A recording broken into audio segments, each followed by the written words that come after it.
একটি চায়ের দোকানে বসে কিছু অলস লোক আড্ডা মারতেছে। একজন অন্যজনকে গুল মারে, অর্থাৎ মিথ্যা বলে।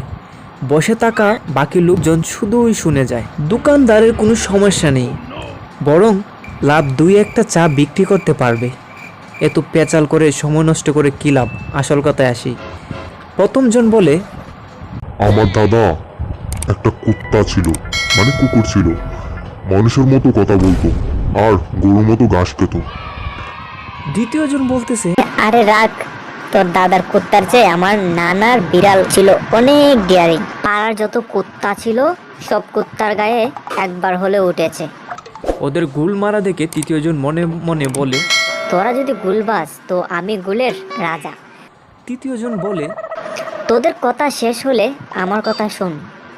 আমি বাজারে গিয়ে শুনলাম একটি বড় বিমানকে বাসে ধাক্কা মেরে নিচে ফেলে দিছে। মানুষজন মরে নাই, কিন্তু পাশে একটি কুত্তা মানে কুকুর ও বিড়াল মরা পাওয়া গেছে। তো এরকম গল্পবাজ বন্ধু খাদার কাতে রয়েছে। তো অনেক সময় দেখা যায় চায়ের দোকানে বসে এরকম গল্প মারে। তো এমন গল্প যদি আপনাদের ভালো লাগে থাকে তো অবশ্যই আমাকে কমেন্ট বক্সে জানাবেন, তাহলে আরও মজার মজার গল্প আপনাদের সামনে নিয়ে এসে হাজির হব। তো ভালো থাকবেন, সুস্থ থাকবেন, বাই বাই।